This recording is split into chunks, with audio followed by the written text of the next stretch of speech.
Hello again, Andrew White's my name. Lovely to see you again, although I can't see you, but you can see me. I'm working today on this painting of Otago, and I'm continuing on with the midground and foreground layers of the painting. In our last session we did this lovely forested sort of hillside that's in shade through here. Today, well, patches are going to be catching the sun through here. Today we're going to be working on this side of the hillside and this ridge line that comes down through here. So the painting really will have about 3 layers. It'll have this valley ridge line coming down into here, the forested valley coming down into it, and then another ridge line that runs along through here, which is in the foreground, which will give the painting lots of depth as it carries forward. Okay, so because I'm continuing on from my last session, I just had to change my memory card over in my camera and charge the battery up while I had some lunch. And I'm set to go for another go. Now this is going to be quite blue, cool tones through here, just to give it a lot of contrast between the warm and the cool, where the sun is actually capturing the mountains through here. The hillside rather. This is Otago Peninsula near Dunedin, and this is the point, the headland. Otago Harbour is a large natural harbour.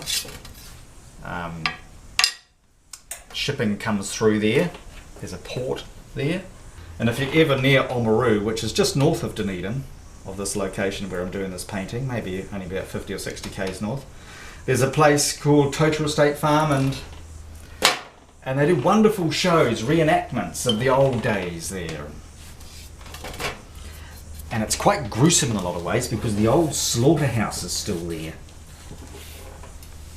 Which is really cool because, when I say gruesome, it's because they used to use pigs to clean up the trimming. So they'd be trimming out the sheep, and then all the offal would fall out, obviously, and then the pigs would stick their snouts in and gobble it all up. And then eventually the pigs became part of the food chain as well there at Totara State Farm. And I can imagine the smell and the noise and the mess of boning out the sheep and the carcasses and the pigs in there snorting away and scoffing into the trimmings. And I tell you, you had to have a good constitution back in those days. Now it's all done in very sterile environments like freezing works. I don't think New Zealand exporters use pigs anymore to clean up the offal. But it's a great story, and it's a neat place. So you should visit it if you're ever here in New Zealand. What is this? Oh, this is olive green as well. We'll try a bit of that. Put a bit of that with it.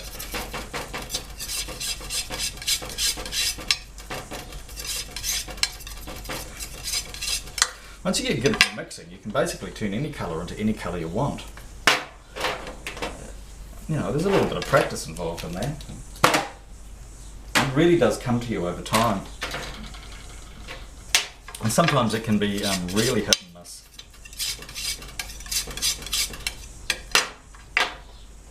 Let's just throw some white paint at this and see what happens. Oh, I ripped my thumb on that lid.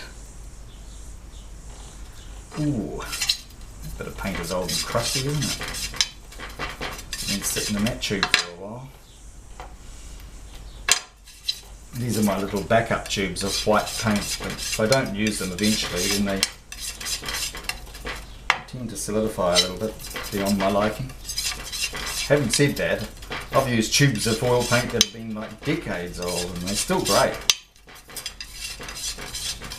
You know, don't throw away your old oil paints. Give them to the kids. And when they're old enough not to make a huge mess with them, they'll enjoy them too. Possibly. Needs to be yellowed up a bit, I think. How are we going here? Hopefully you can see that. How's my camera looking? I suppose it was good where it was, wasn't it? This camera here is just looking over my shoulder. Got the angle set quite wide. Here we go. What have we got here? A tube of yellow ochre. Probably one that's already open. You know how you go to the fridge and you open a new jar of something, and then you realise that there's an old jar open there somewhere, and you go, ooh, and everybody else goes ooh, around you, and if you know what I mean. Yeah, it's the same with paint. See, here's an old tube of yellow, is it? No, that is raw sienna. That'll do anyway. It's a dark sort of a dark yellow. This will be good actually, this is what I'm after. There's lots of siennas in this hillside. I want it to be quite cool though, so I don't want it to be too warm. But at the same time I don't want it to be too cool, because these mountains are headlands through here. Mountains, where am I coming from? These headlands through here are quite cool. I want something that sort of contrasts with that a little bit, to give the painting a little bit more of a realistic feel. Remember, this is realism oil painting, this. I'm trying to emulate the environment as closely as I can without being too fussy. Because I don't know about you, but I like although I do appreciate paintings that are just absolutely picture perfect, and I recognise the amount of skill and the amount of effort that goes into that. It's not really my style. I like a little bit of well, actually more than a little bit of impressionism coming through in my work. A little bit more free-flowing, if you know what I mean. What is that? Hooker's green. Oh no, don't put that with it. That'll make a real mess of it. Something a little bit more... Where's my Terra Verte gone? Well, that's olive green. That's Prussian blue. That's not that. Chuck that in with the blues. Alright. Terra Verte, where did you go?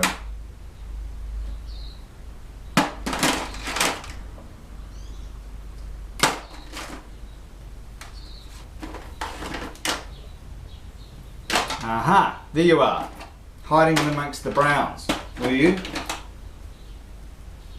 No, what have I told you about hiding in with the browns? Canoodling with the browns. Goodness me. To have a word to you. You're grounded forever. Well.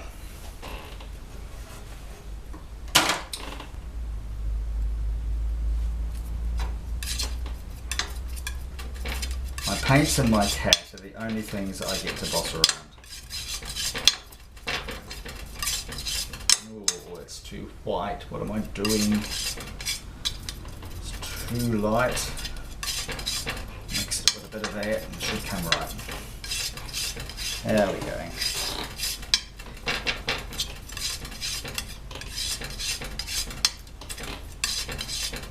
I've got a couple of different tones there I can work with.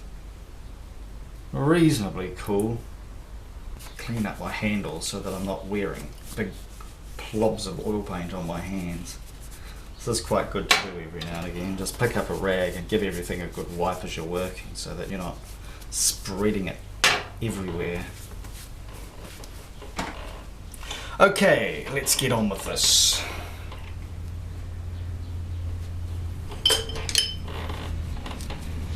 Still going to use this brush, it's still wet from the last session. So just going to scrape a bit of that paint out of it so that it's...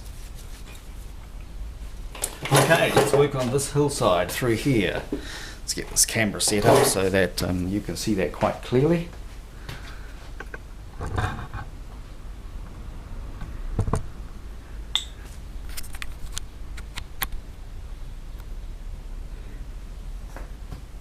Okay, between that and the head cam you should get a good view of this hopefully. I'm going to work on these ridge lines down through here.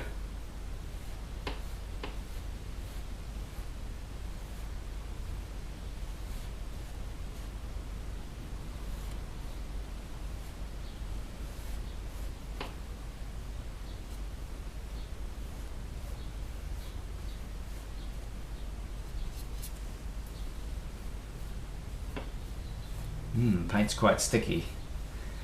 It's probably been an hour or so since I last worked on this painting. I went and had some lunch. But that's good.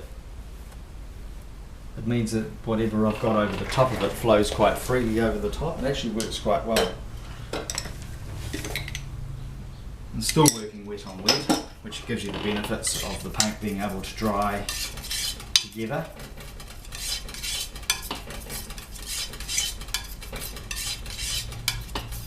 Or cure together, because oil paints don't dry, they cure over a long period of time. It can take up to 12 months for a large painting like this to become cured. In fact, one day I'll do some varnishing for you if you like, and I'll record that. How's that? So stick around, make sure you keep following me, because then, and tell your friends about it too, other artists that you may know, because I'll do lots of little interesting things along the way. And we'll go on some travels, and I'll take you on some trips, and I'll show you different places, and talk about my ideas for paintings while we're out and about.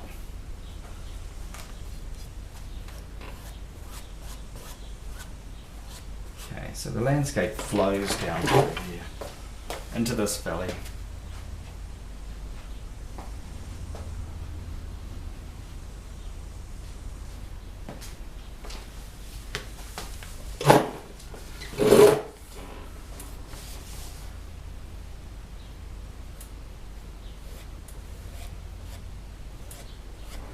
Just using a nice big brush to try and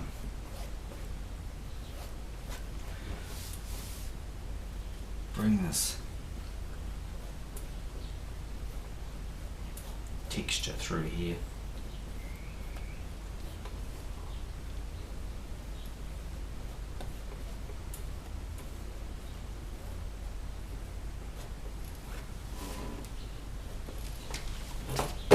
How are we going?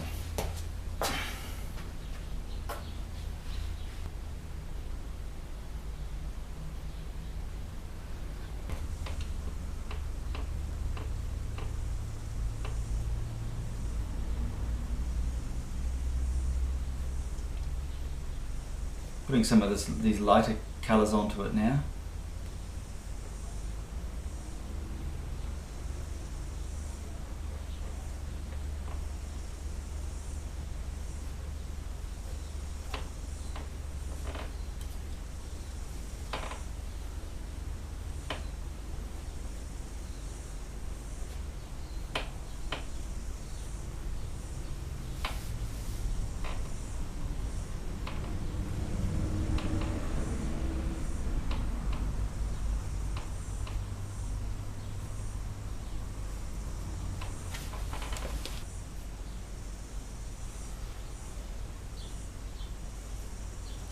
Now the light in this picture is coming behind me down into this valley.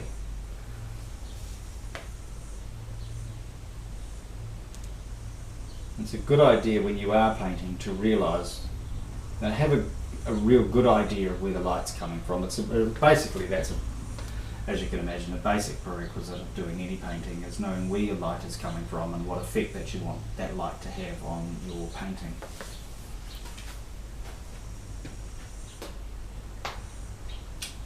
Good, that's good.